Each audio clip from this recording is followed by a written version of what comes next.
Okay, so this is definitely the shorter of the two, so we should be able to breeze through this and be pretty close to being on time. So this is a little bit on who OSHA is, what we do, how we decide where we're going to do, where we're going to do an inspection, and about the inspection process a little bit. So who is OSHA? We are a federal agency. We were established by Congress in 1970 and signed into law by then President Nixon. What we do is we issue and enforce safety laws in the United States, its territories, protectorates. So if you say, does OSHA apply in Guam? Yes, we do. Or Puerto Rico? Yes. As well as all of the United States, all the states. What about war zones? No. We would call that intrinsically military. So we're going to pass on that. They don't pay me enough to do that kind of activity. Be aware that there are actually nine offices in the state of Texas. This is a map that shows, depending on where you are, which office has jurisdiction over you. So we're in the middle. We have that kind of aqua blue color. We have 34 counties in central Texas that we administer out of our office here in Austin, Texas. We have, a Dallas office, Fort Worth, Houston North and Houston South, Corpus, San Antonio, Lubbock, and El Paso. So you realize there are a number of offices, and we've divided the state up by county. So just realize that. If you have to wind up calling something in, you might want to know that there are offices besides just the Austin office to report it to, because what happens is we'll probably tell you if it's an injury report that you need to call another office. Even if you're based in Austin, let's say you have people working in, south of San Antonio, we'll tell you to call the San Antonio office or whichever office has jurisdiction. We don't have jurisdiction over truly self-employed persons, persons that are employees of a city, county, or state entity.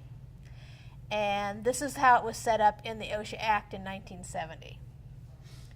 So the reasons for that were there were some cities and some states that already had safety and health programs for city, county, and state workers. For example, Connecticut, Massachusetts, I think New York State.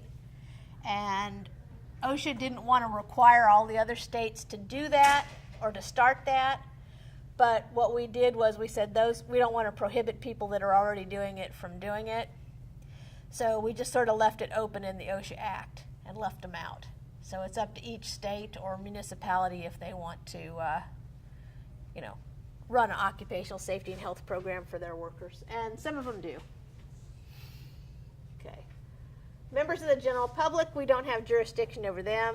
So for OSHA to get involved, if, for example, we get a call that said, hey, there's a contractor, they're doing this kind of work, they leave their trench excavation open and little kids can fall in, OSHA does not have jurisdiction over those little kids. If we can show that there are also workers that could fall in the open excavation, then we do have jurisdiction over that. So we may be able to do something, but we don't respond to kind of general complaints from the public that don't affect workers. Where do we figure out how to go? Contrary to popular belief, we don't always just ride around and figure out who to pick on. Okay? What we do is we have an inspection priority system, our highest, and we have basically 4 categories. Highest priority are imminent danger situations. Then we're required by law to do workplace fatalities. We respond to worker complaints and referrals, and then we do programmed inspections. So we're going to go through each of these. Imminent danger. Imminent danger is a situation where if no action is taken, someone could die or be seriously physically injured. So example, if we get a report, someone calls us and say, hey, I'm driving past this location, and they give us a pretty close site address or cross streets, and there's some guys in a trench, and it's more than 5 feet deep, and there's no protection against cave-in, then what OSHA is going to do is we're going to try and find a compliance officer to send to that location immediately and discuss that with whoever's running that job, that they need to stop the operation until they can make it safe. Okay? So imminent danger is the number one priority. Other examples of imminent danger, it might be, let's say, people working at a height and there's no fall protection. Okay, let's say, well, there's folks working on a scaffold 4 tiers high, and there's no guardrails on the scaffold. So there's a number of things that we classify as imminent danger, and if they allege one of those things, then we're going to send somebody immediately to try to. Question. Yeah. If a compliance officer is driving and he sees that himself, That's basically considered a referral, which we're going to talk about after fatalities. But essentially, yes, they can do those. We're going to talk about that in a minute. We'll get to it. Whenever a worker dies on the job, we are required by law to do an inspection. So in this particular case, it was a young person who had just finished college, and he was starting his first job, and they told him as part of his job, he was learning all facets of the business, resort running business, and they told him, well, go and cut the grass. Well, he got too close to a sand trap, and the mower flipped, and it landed on him and crushed him. He was like 22 or 23. So, but whenever somebody dies on the job, then we're required to do an investigation. As a case study, what is OSHA saying that they did wrong? Lack of training, lack of seatbelts? Yeah, both of those were part of it. Both of those were part of it. Yeah, lack of training was part of it on the job, and not wearing seatbelts, but also essentially instructing people how to do the job safely, because obviously he got to an area where it was too steep for that particular type of mower, and it became unstable. So there was no instruction given to the worker. That's part of it. And we cite that a lot. Complaints. We get hundreds of complaints in our office. Probably 300 or 400 complaints a year in our office. We're not sure why we get more than any other office in Texas, but we do. And we take all complaints and we process them. People can phone us. That's probably the most likely way we get our complaints. You can also, employees can also do it online through the OSHA website. We also get referrals from other federal agencies, or any state or local agency will take a referral from them. They're handled just like a complaint. You asked a minute ago about our workers driving by, and seeing a hazard from the side of the road. They also do those, we call those referrals. Basically, they're making a referral to themselves. In those scenarios, if they see something that's hazardous by the side of the road, what OSHA protocol is that they're going to call the office and get the okay from their supervisor to conduct an inspection. And normally the supervisor says, yeah, go ahead and do it, unless there's something that's a higher priority that has to be done first. But they'll go ahead and do it if they see, for example, a trench with people in it, people exposed to fall hazards, things like that. And, frequently in the summertime, we do a lot of construction inspections. And that's one of the ways we find some of our construction inspections because you can see fall hazards and you can see all these things from the public way, and we'll just make spot inspections. Okay, there's actually a complaint form. It's called an OSHA 7 paper form. Sometimes people use that. Essentially, we are going to ask for how many people are exposed to the hazard also as part of this. All complaints have to be somehow reduced to writing. So that means you call the office and we write it down. If you're a current employee, we'll ask you how you want us to handle your complaint. There's two ways OSHA handles them. One is that we do the phone fax method, where we give the employer the opportunity to respond, and we look at their response. If we deem it adequate, we'll close it. If they are a current employee talking about current conditions, they can request that we do an inspection, and if they so request, we will do an inspection. Okay? Inspections are always unannounced, so be advised we never release the identity of the complainant to anybody. Okay? The only time anybody sees that is, let's say we have to wind up getting an inspection warrant for some reason. The judge has a right to view it, but I don't believe it's entered even into the records that they do for that. But they don't get it from us, okay? So we're not allowed to release that to anybody. And just realize that also, if you're unlucky enough to get an OSHA inspection as a result of a complaint, the compliance officer we've been giving complaint items, but we don't necessarily know if there's truth or validity to any of those items. So the purpose of the inspection is to determine what's going on, okay? What the employer has or hasn't done. So,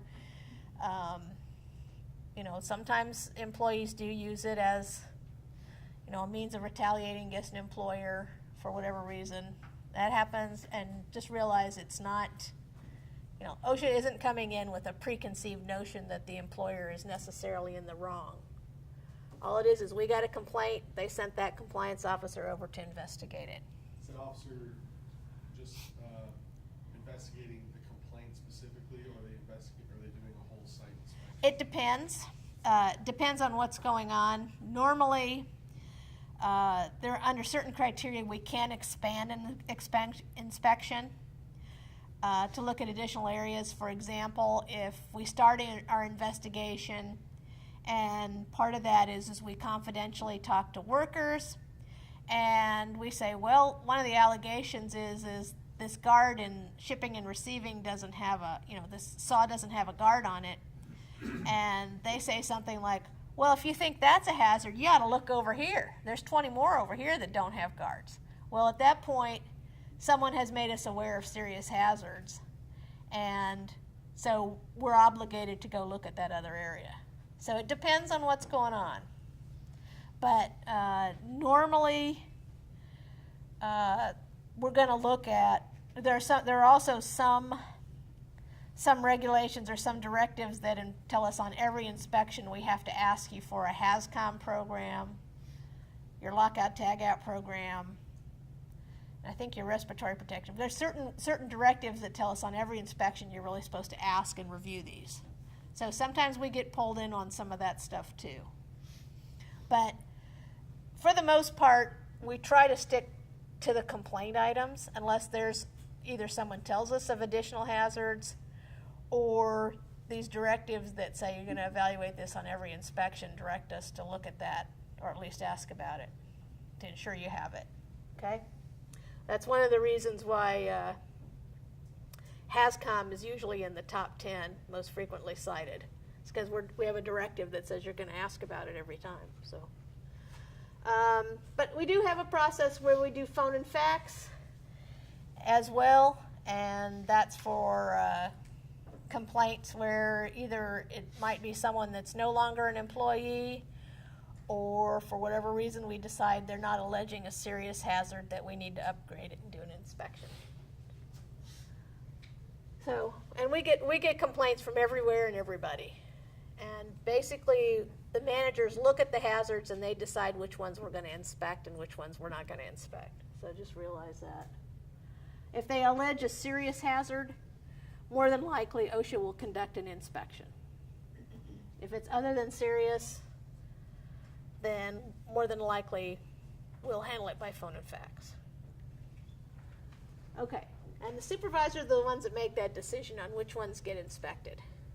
Okay? And just realize we can't address hazards that happened more than 6 months ago. So we occasionally get people that say, I was injured on the job a year ago. And because of an unsafe something. And we're like, well, we can only go back 6 months, so unless we have some sort of information that this is still going on, that they didn't fix it, or someone else that works there that can corroborate that this is still going on, there really isn't anything we can do because the OSHA Act limits us to hazards that happened in the last 6 months. Okay. Typically, we will process, if we get a call and it's a non-formal complaint, we typically will contact the employer that same day and say, hey, we've received something. We want to get it to you, get a copy of this to you, and we want a response from you within 5 business days. So essentially a week. If we wind up scheduling it for an inspection, our protocol is we should be scheduling it for an inspection to occur within 5 business days. Okay. If they allege any of these hazards, noise, silica, isocyanates, hexavalent chromium, or silica, any of these kinds of hazards, that is an audit, or lead. I didn't put lead in there. But essentially, we have some emphasis programs where we have been directed by the national office, wherever you find that hazard, you better be doing an inspection for it. So when we get those, we'll go ahead and do an inspection. We also have some special industries that we do programmed inspections in. Okay, so depending on what the hazards are alleged, they may also be able to upgrade it, even if it's someone that's a former employee or whatever. So just realize that. And I think, Brad, you're going to talk more about this. Brad's going to talk more about this afternoon. Okay. Employees have the right to file a complaint with OSHA, and they have the right to request an inspection be done. Okay. So one of the things that employers can get themselves in trouble with is discriminating against that worker that they suspect of filing a complaint. And I'm here to advise you that it's not a wise move because we also have whistleblower investigators that will investigate those kind of allegations.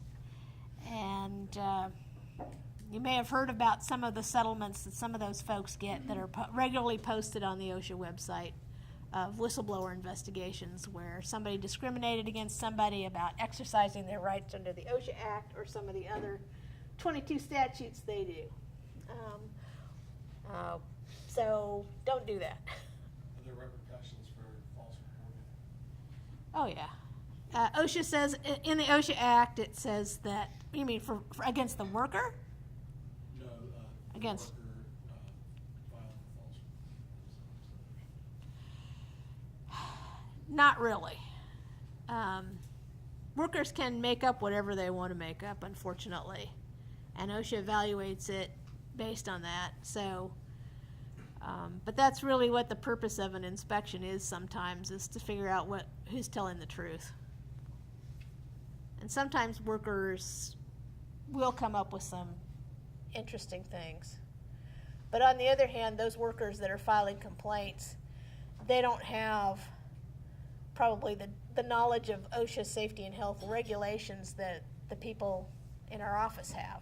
So they may think it's a hazard, but it may be something that OSHA does not regulate. We get complaints about mold. It's like OSHA does not have a regulation that addresses mold, per se. So or that the air conditioning went out and we're hot. And we're like, well, we have some heat stress guidelines, but, are they trying to do something?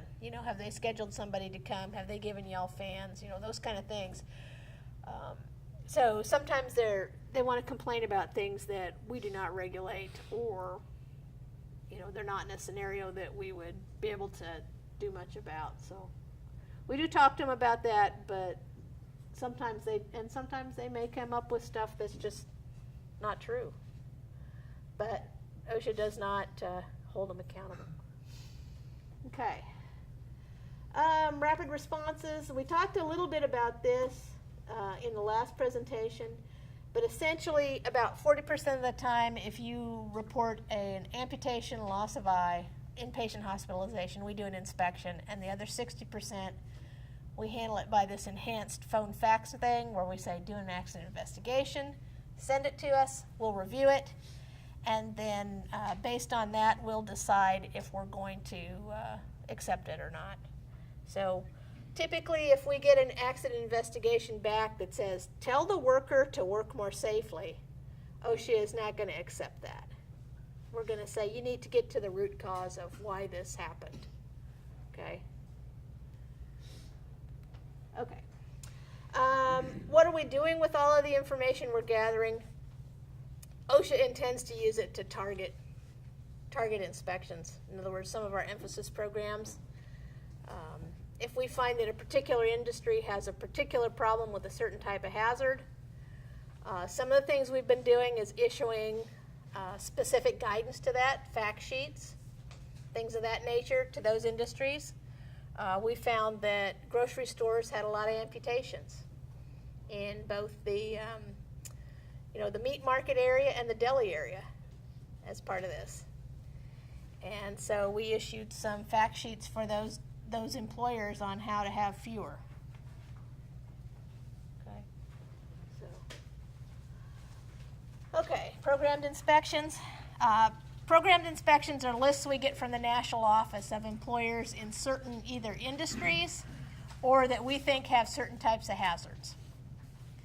And what we do with the programmed inspections, which is basically our lowest priority, is we'll send employers letters that say, hey, we're targeting you for this particular hazard, or we're targeting your particular industry.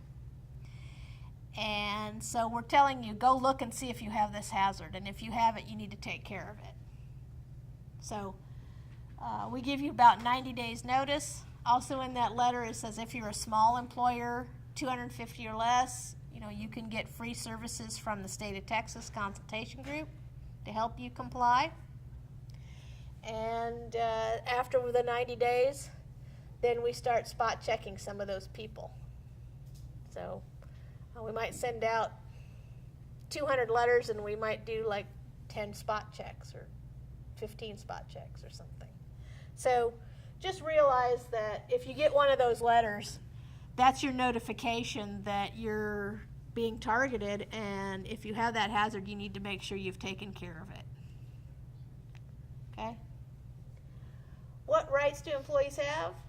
They have a lot of rights. They can file complaints. They can request information from the employer on safety and health matters. They can request to talk to OSHA in private if OSHA's there. Okay? And we always do all of our interviews with the workers confidentially. It's pretty much the same thing.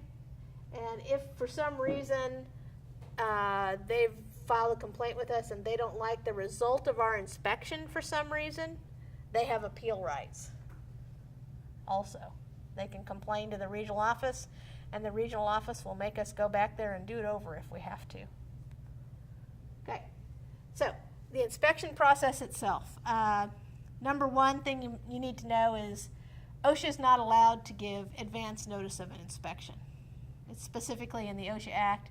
The only time you probably will know there will be advance notice is if a worker dies on the job and you have to call us and report that. The compliance officer may call you to make sure you're going to be there at the site when they get there. Okay? And then, say, I am on my way, I should be there in an hour or 2 hours or wherever it is. Okay? But other than that, we just turn up unannounced. And we all have credentials, and we ask to speak to the highest ranking management official or whomever they designate, and tell them, what the purpose, nature, and scope of the inspection is I'm here today because you were randomly selected under this program where we think that you may have a possible noise hazard, and we sent you this letter 90 days ago. And so now we're here to do a essentially follow up on that and do a random check. Okay? to make sure you're in compliance with that. Or we're here because we got a complaint about you and they sent me over here to conduct an investigation to figure out if any of these things are going on. So we tell you what we're going to do. Most of the inspections our office does are partial inspections. Most of them are not comprehensive. So we are going to ask you, as I stated earlier, there are several written programs that OSHA is required, mandated to ask for on every inspection.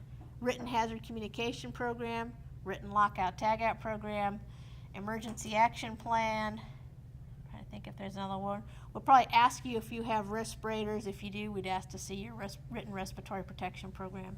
There's about 5 or 6 of them that we're going to ask for on every inspection, or they should. Okay? And that's governed by directives, we say, to do that. Is that in here? Probably not. This is the shorthand version. But just realize we're going to ask to see your HAZCOM program and your lockout tagout and your emergency evacuation plan. Those are the 3 big ones. If you're in specific industries, I mean, if you use respirators, we're going to ask for your written respiratory protection plan. If you're in healthcare, we're going to ask to see your exposure control plan for bloodborne pathogens. But these are all by directives that kind of get pulled in. So, okay. We will, if it's a complaint, we're going to say, hey, we're here to investigate this complaint. So we would go to those areas where hazards are alleged to exist. If we see hazards, we're going to want to take a photo of it. We're going to want to interview workers in confidentially to ask them about the hazards. Okay. We also interview the managers. If you're a manager, you do have the right to have someone else with you. If you're a worker, basically we just interview them confidentially. So, depending on your protocol. Typically, who we're looking to talk to are people that might have direct information on the hazards themselves. In other words, if the hazard is there's no guard on this saw, then we're going to say, well, who uses the saw? Which employees use the saw? Let's talk to those people and ask them, how long has the guard been missing? When was the last time you saw this thing? How often, how many hours a day do you use this thing, or how often? Those are the kind of things we're trying to establish. What kind of safety and health training did you have on guarding? Because if employees don't know that guards are supposed to be present and what to do if they're not present, then they might use the saw without the guard. Okay? And as I talked about earlier, we have a Section 11C of the Act that prohibits discrimination against people, against workers for exercising their rights under the OSHA Act. Once the inspection's complete, we sit down and we have a closing conference with the employer, and that's basically to go over with them one-on-one if we found a hazard, what they need to do to correct it, and some ways they can use to do that. Okay? So that when we leave your site, you're pretty clear on what your next actions need to be, what you need to do to be in compliance. Okay? What we do after that is we follow that up with a citation, which is a legal document, and you have rights with respect to that legal document. You can agree with it, you can disagree with it.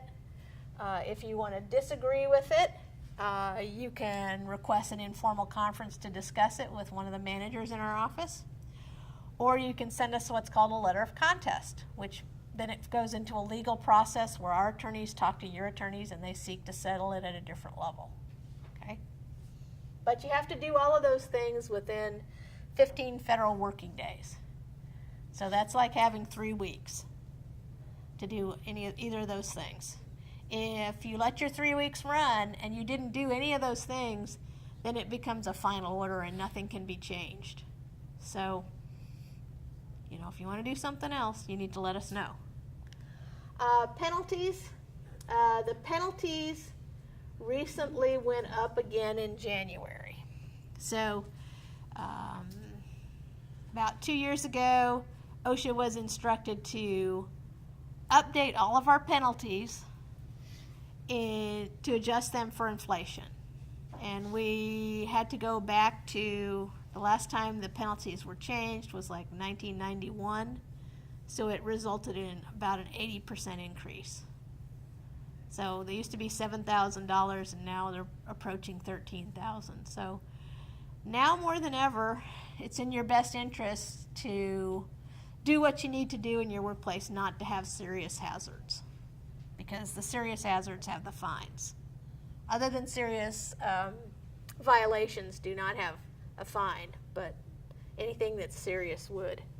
So you want to control those hazards. So a citation is a direction of some sort of correction, but it can be fined as well if it's... If it's deemed a serious hazard, that would be things like an electrical hazard where people could get an electrocution, a fall hazard,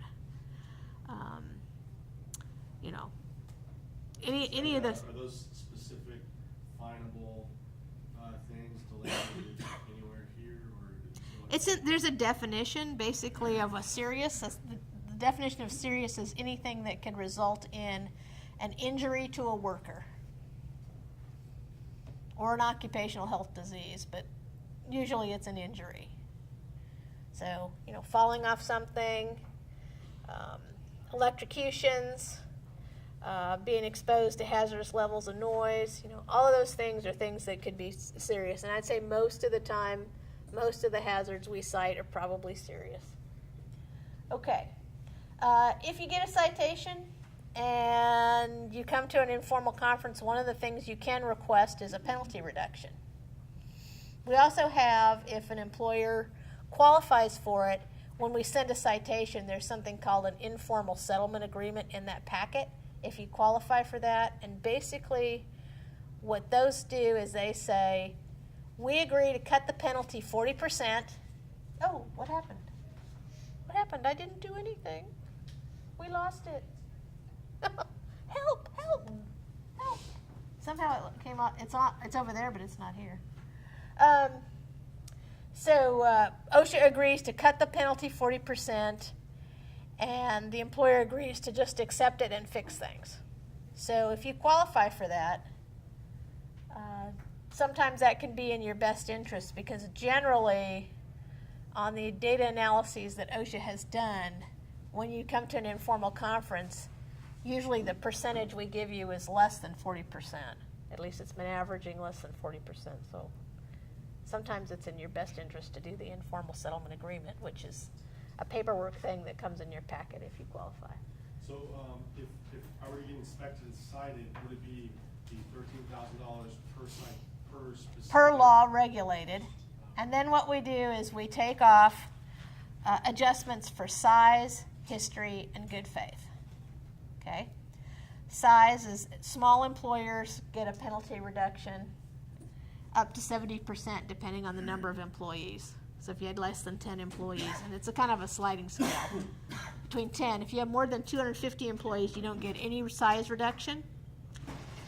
History can count for you or against you. If you've never been inspected before, we give you a 10% penalty reduction. If you have been inspected before and we issued a serious violation, then it adds 10%. And good faith is based on the extent of your written programs. If you have all your written programs in place and they're effective, we can give you up to 25%. If you have no written programs in place, we give you 0. So the base, I was just talking about the base fine. So now we are to the point of using the handout.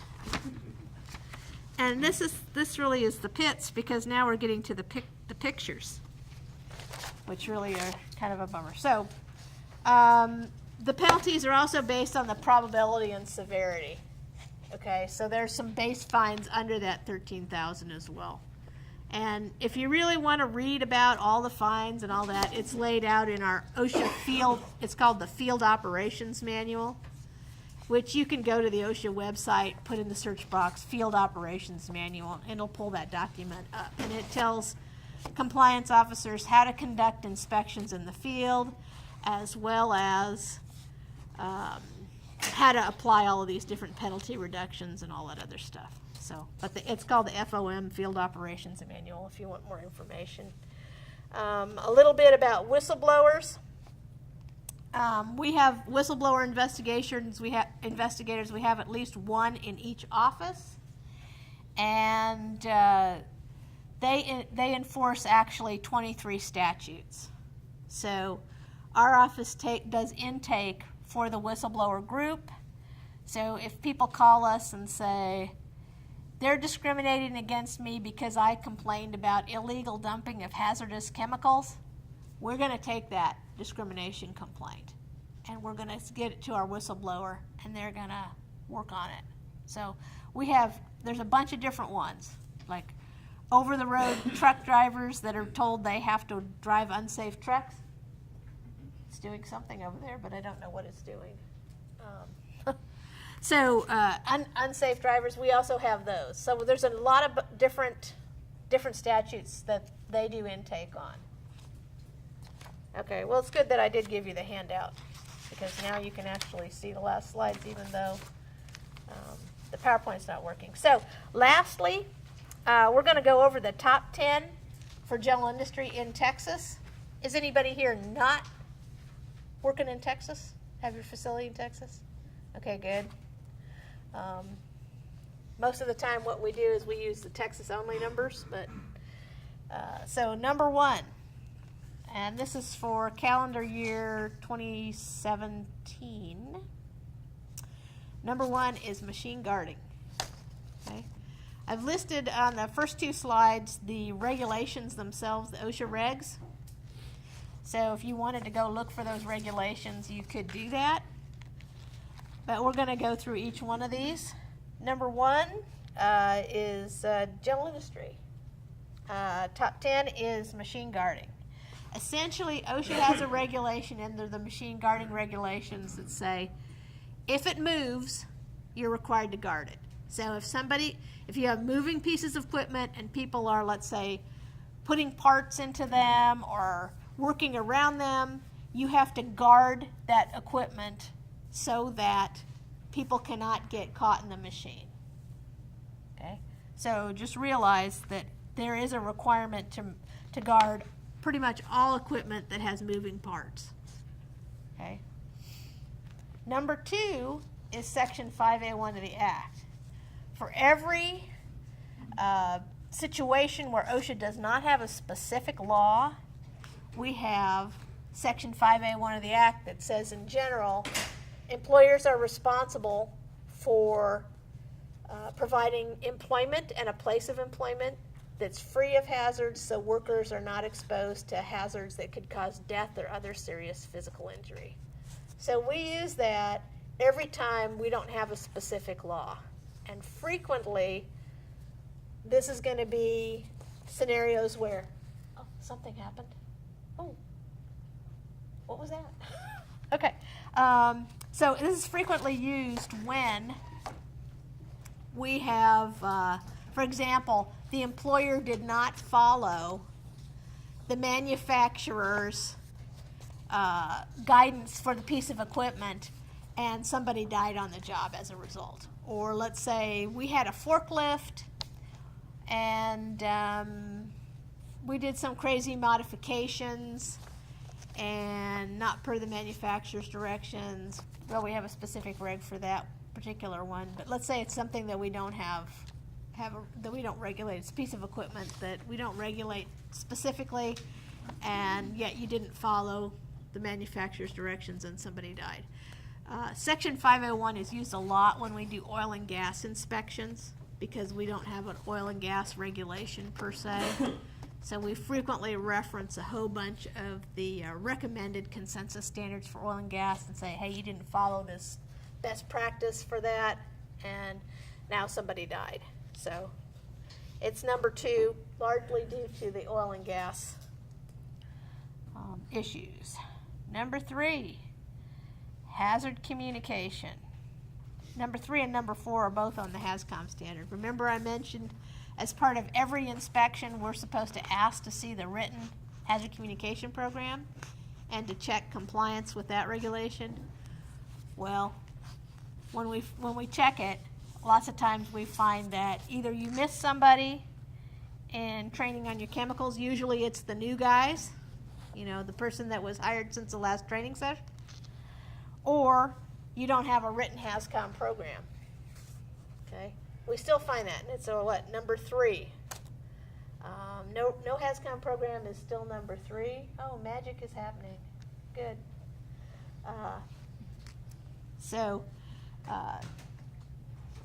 It's still going on. OSHA issued the written HAZCOM requirements in 1986. They went into effect in 1989. And here it is, more than 25 years later, it's still number 3 and number 4. So I'm not sure we're making progress, but it's still there. Largely probably because we're supposed to check it on every inspection. In the top left slide, Uh-huh. it has the different ones, and then it has a fine amount. Is that like a total? That's the fine? total fine for all of Texas for the 141 times it was cited. Okay? Yeah. That just gives you an idea of the relative number of times it was cited across the state and how the fine went. So machine guarding, if you're working, let's see if Mr. Clicker wants to work.